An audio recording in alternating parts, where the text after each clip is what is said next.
इस कार्यक्रम के प्रायोजक हैं श्री नरेंद्र शकुंतला, कमलेश अनुराधा, गिरीश अंजू, अनुराग प्राशी, अरहम, नेहरा वेद, बाबूलाल जी, गिरनीबाई परिवार, ग्रेटर बाबा परिसर, इंदौर। श्रीमान ओम प्रकाश प्रभा देवी सेठी, श्रीमान संदीप सविता सेठी, श्रीमान सचिन अमिता, यशस्वी, लहर, अवयुक्त, अव्यान एवं समस्त सेठी परिवार, गुवाहाटी, बेंगलोर। श्री विजय, श्रीमती वाणी छावड़ा, किशनगढ़, श्री हेमंत सेठ, बांसवाड़ा, श्रीमती चंद्रकांता, श्री भरत, श्रीमती ऋतु जैन, इंदौर। नमोस्तु महाराज जी, मैं सुनीता पालिया। धर्म, धर्मी, धर्मात्मा में क्या अंतर है? देखें, धर्म जो है, हम रत्नत्रय को धर्म कहते हैं, 10 धर्म है ना, अहिंसा धर्म, ये धर्म होगा। धर्मी यानी जो धर्म को धारण करता है, जो उनको करता है। धर्मात्मा भी उसी कहेंगे जो इनको पालन करता है, जो धर्म का पालन करे। धर्मात्मा और धर्मी भी वही कहेंगे जो धर्म का पालन करते हैं। धर्म अनेक प्रकार का बताया, 10 धर्म भी कहा, रत्नत्रय को धर्म कहा, 10 धर्म को धर्म कहा, अहिंसा को धर्म कहा है ना, सत्य को भी धर्म कहा है। ये सब धर्म है ना। और धर्म, धर्मी और धर्मात्मा, जैसे जो इनको धारण करे, जैसे हम सब धर्मात्मा है क्योंकि आपने धर्म को धारण किया है। धर्मी का मतलब यही कि जो धर्म में, जिनके अंदर धर्म का वास होता है, हमारे अंदर धर्म का वास, हम धर्मी हो गए। तो ऐसा मैं कहना, भगवान, तीर्थंकर, आर्यंत सब एक ही है ना। तो ऐसा धर्मी और धर्मात्मा तो एक ही है। और धर्म, इनको जो हमारे यहाँ अनेक प्रकार के जो वर्णन आते हैं धर्मों के, उनको धर्म कहेंगे। बस इतना ही अंतर है कि धर्म को धर्मात्मा धारण करता है। धर्म गुण है, जिसमें हमारी आत्मा के अंदर अगर रत्नत्रय धर्म है, रत्नत्रय को धारण करते हैं, है ना। और 10 धर्म है, 16 कारण है, अहिंसा धर्म है, सत्य को धर्म कहा है। तो ये सब धर्म है। और जो इनको धारण करता है वो धार्मिक को हो या धर्मात्मा का हो, यही दोनों में अंतर है। बस। ओम नमः। मैं विनोद जैन, वैभव नगर दिगंबर जैन मंदिर का अध्यक्ष। मेरी महाराज जी एक जिज्ञासा ये है, हम नाम तो सुनते आ रहे हैं जैन धर्म के 3 रत्न, सम्यक दर्शन, सम्यक ज्ञान, सम्यक चारित्र, लेकिन इसके बारे में विस्तार से हमें पता नहीं है। अब सम्यक मतलब अच्छा, सम्यक दर्शन थोड़ा बहुत समझते हैं, लेकिन इसका थोड़ा सा और गहराई में हम जानना चाहते हैं इसके बारे में।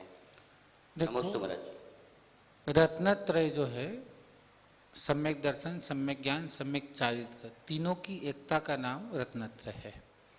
सम्यक दर्शन का तात्पर्य बहुत सीधा सा अगर हम समझें, सम्यक दर्शन यानी अच्छा दर्शन।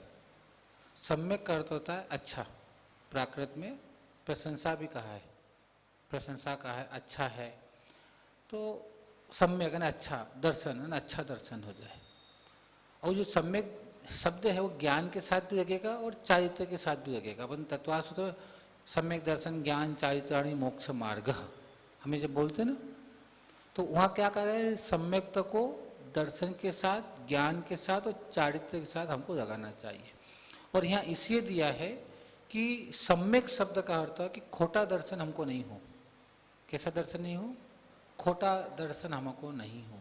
खोटा दर्शन का मतलब ऐसा दर्शन जो हमें मिथ्यात्व की ओर ले जाए, जो हमें मिथ्यात्व की ले जाए, ऐसा दर्शन नहीं। क्योंकि दर्शन तो सामने देखने को भी दर्शन कह सकते हैं ना, दर्शन। तो ऐसा दर्शन नहीं जो हमें सम्यक्त्व की ओर न ले जाए, ऐसा दर्शन उसको कहेंगे सम्यक दर्शन। सर्वार्थ सिद्धि में आचार्य भगवंतों ने कहा है कि सर्वार्थ सिद्धि जब टीकाएं पढ़ते हैं तो उन्होंने उस टीका में प्रशंसा अर्थ दिया है। प्रशंसा है जो प्रशंसा करने योग्य हो, है ना। सम्यक इति सम्यक यानी सम्यक्त्व को प्राप्त करना। सम्यक करने अच्छा, प्रशंसनीय। अच्छा क्या होना? जिसमें वितरागता की बात हो, जिसमें राग द्वेष रहित की बात हो, ऐसे धर्म को, ऐसे प्रतिमा को, ऐसे वितराग के हमको दर्शन करना चाहिए। ज्ञान क्या कि सम्यक शब्द इससे दिया है कि अध्यवसान, ये जो ज्ञान है ना, अध्यवसान ज्ञान है, एकांत है, विपरीत है, विनय है, ये अज्ञान है। इनसे रहित ज्ञान होना चाहिए। यानी ऐसा ज्ञान कि जो संशय वाला नहीं हो। कैसा नहीं हो? संशय नहीं हो, अज्ञान नहीं हो, विपरीत नहीं हो, विनय और विनय के साथ ज्ञान हो। तो ऐसा ज्ञान नहीं चाहिए जो एकांतवाद हो, ऐसा ज्ञान नहीं चाहिए कि जो संशय में हो। तो इन ज्ञानों से रहित जो ज्ञान होता है उसको सम्यक ज्ञान कहा।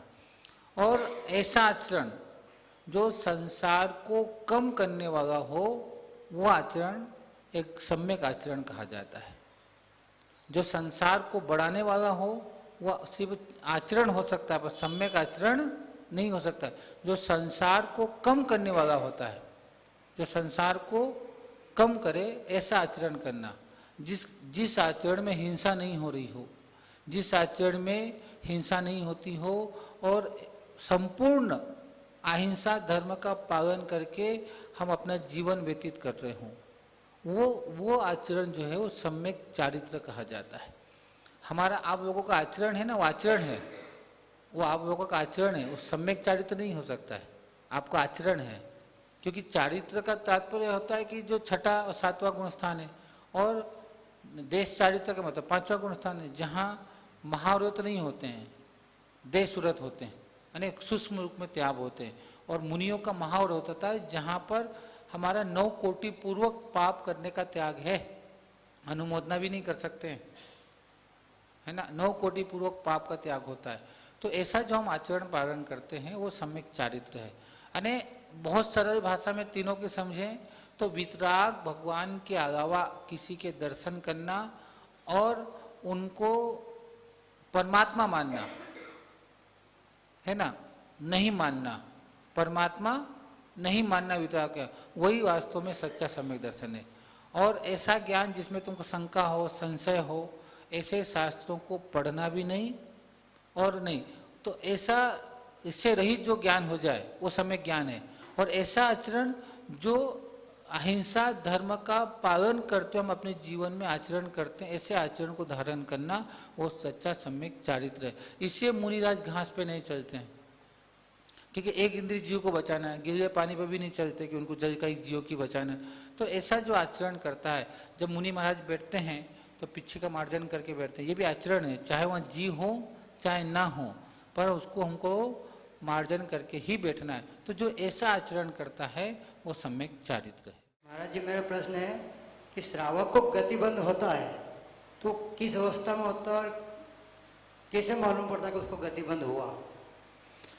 देखो, गतिबंध तो होता भी और छूट भी जाता है, पर आयु बंध एक बार बनता है फिर छूटता नहीं है। जैसे नरक आयु का बंद हो गया तो नरक में जाएगा, वहाँ की वो जैसे 33 सागर की आयु है तो 2 सागर, 5 सागर, 6 सागर, 7 सागर, जो भी करना चाहे वो कर सकता है, पर जाना उसको नरक ही होगा। और गति तो बनती है छूटती है, बनती है छूटती है, बनती है छूटती है, बनती है छूटती है, बनती है।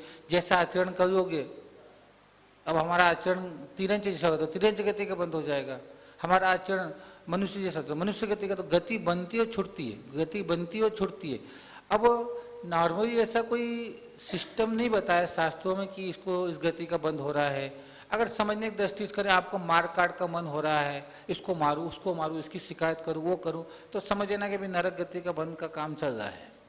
और सज्जनता से बात करो, किसी से प्रेम से बात करो, मित्रता से बात करो, समझना देवगति और मनुष्य गति का चल रहा है। रात दिन खाने का मन हुआ, 10 बजे उठे खा लिए, 11 बजे उठे खा लिए, जहाँ मन में आया एक दाना मुंह में डाला, 4 दाने डूबे, तो मान लो अपन ऐसा कि तिरंज गति का बंद हो रहा होगा। क्योंकि तिरंज ऐसा करता है कि जब नींद खुली तब खा ले, जहाँ खाना नहीं हो तो सूंघी रहता है। तो हम भी नहीं मन हो तो 2 चने की दाल, गए दुकान पे तो 2 चने की दाल ही फका ली, मूंगफली दिखी तो मूंगफली के 2 दाने फका लिए। तो ऐसा अपन अंदाज लगा सकते हैं, पर ऐसा कोई सिस्टम सिर्फ केवल ज्ञानी क्या वो हमें नहीं बता सकता है कि हमें कौन सी गति का बंद हो रहा है और हम कैसे कर रहे हैं। पर एक बाहरी सिस्टम से हम जान सकते हैं, जो मैंने आपको बताया। क्योंकि जो मनुष्य गति का स्वभाव है, तिरंज गति के जीवों का स्वभाव है, नारकियों का क्या स्वभाव होता है, तो उस अंदाज से हम एक अंदाज कह सकते हैं कि इनको इस गति का बंद हो रहा होगा। अपन कहते हैं ना, अंतिम समय में जैसे परिणाम है वैसा ही व्यक्ति करेगा। क्योंकि आयु बंद हुआ है, अगर उसको नरक गति का, तो निश्चित रूप तड़प तड़प के ही मरेगा। देव गति का बंद हुआ है तो निश्चित रूप से वो शांत भाव से चला जाएगा। क्योंकि इतनी वेदना को सहन करना बड़ा मुश्किल होता है ना। अंतिम समय में देखते हैं ना, जीवन भर तो संयम पाला और अंतिम समय में संयम पाने के भाव ही नहीं हो रहे हैं, ये छोड़ दूं वो छोड़ दूं। तो ये सब कहीं ना कहीं एक अंदाज है। देखो शास्त्र में कोई ऐसा प्रमाणित नहीं कह सकते हैं, पर एक अंदाज है, एक ऐसा सिस्टम है कि अगर संयम छूटा इसका मतलब गड़बड़ है कि इसने कहीं, क्योंकि पुण्यशाली जीव संयमी जीव हो और देवगति का बंद हो जाए तो संयम छूटना बहुत मुश्किल है, बहुत मुश्किल है। तो ये हम बता, और देवगति में जैसे देवगति का बंद हो गया और बाद में आपकी पाप की मात्रा बन गई तो भी भवनवासी व्यंतरवासी में पैदा हो जाओगे, फिर कल्पवासी में नहीं जाओगे। और कुछ देव तो वहाँ ऐसे भी होते ना कि इंद्र की आज्ञा से उसको हाथी भी बनना पड़ता है। जो ऐरावत हाथी भी बनता है वो भी देव ही बनता है, कोई ऐरावत हाथी है नहीं। घोड़े बनना ये सब देव बनते हैं। तो गति का तात्पर्य यहाँ पर यह है कि बस बाहरी सिस्टम से हम अंदाज लगा सकते हैं, पर हमारे पास वो ज्ञान नहीं है अभी, केवल ज्ञान, कि हम उसको परमानेंट कह सकते हैं, फिक्स कि नहीं ऐसा ही है। वो सिर्फ केवल ज्ञान ही बता सकता है। और गति तो छूटती है बनती है, छूटती है। गति का बंद तो होता है, चलता है, आता है जाता है, आता है जाता है, पर आयु बंद एक बार बनती है तो छूटती नहीं है। ओम नमः। मेरा नाम संजय कुमार जैन है। कमेटी ने मुझे मंदिर में हिसाब किताब की एक छोटी सी दायित्व दिया है। महाराज जी, उसी संदर्भ में मेरी एक शंका है जिसका समाधान चाहिए। जनरली दानदाता अपनी दान राशि देते हैं, अपने भाव के अनुसार अभिषेक, शांति धारा, पोषित दान, आहार दान, भेंटकर्ता, पुण्यार्जक, इस तरह से राशि वो देते हैं। हम उसी के अनुसार अपने दस्तावेज कायम करते हैं और फंड भी उसी तरह से अलॉटेट करते हैं। लेकिन इसके बावजूद मेरी एक जिज्ञासा ये है कि मंदिर की व्यवस्था सुचारू रूप से गतिविधियां रखने के लिए कुछ खर्चे ऐसे होते हैं कि हम दानदाता की पुण्यराशिक राशि को उसमें तालमेल नहीं कर पाते। तो ऐसी स्थिति परिस्थितियां विषम हो जाती हैं, हमें विकल्प होता है, मनभेद होता है, मतभेद होता है। तो गुरुवर, इस संदर्भ में मुझे मार्गदर्शन कीजिए जिससे हम पाप का बंधन ना हो और मंदिर की व्यवस्था सुचारू रूप से गति में रहे। संजय जी, आपका जो प्रश्न है उसमें अगर दो चीजें हमको क्लियर कर देना चाहिए। जब दान दाता दान देता है तो हमें इस बात की क्लियरिटी कर देना चाहिए कि इस धन का उपयोग हम किसी भी क्षेत्र में कर सकेंगे। इसलिए कि उसने अगर आहार दान में दिया है और फिर उसका उपयोग अब आहार दान में नहीं करते हैं तो कहीं न कहीं दोष हमको लगता है, निश्चित रूप से लगता है, उसमें कोई विकल्प नहीं है। पर हम रसीद बनाते वक्त क्लियर कर दें कि जाएगा तो आहार दान में ही है ना, पर ऐसे मंदिर की व्यवस्थाओं की परिस्थितियों को ध्यान में रखते हुए इस फंड का हम कहीं और भी समय आने पर उपयोग कर सकते हैं। अगर इतनी क्लियरिटी कर देते तो फिर हमें दोष नहीं लगेगा, दोष हमें नहीं लगेगा।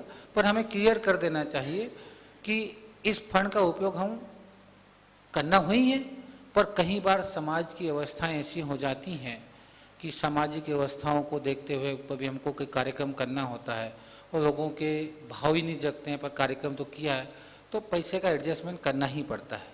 नहीं करें ऐसा संभव नहीं है। तो निश्चित रूप से उसमें कोई पाप का दोष नहीं, हम क्लियर कर दें। बस ये ध्यान रखता है कि जागृत अवस्था में जानबूझ करके मंदिर का पैसा हमें नहीं रखना है अपने पास। भूल चूक हो भी जाती है कई बार, 100% मैं आपको बता दूं, यानी आप लोग माने न माने, कई बार हिसाब करताब करते करते थोड़ा ऊपर नीचे होता है, निश्चित रूप से होता है।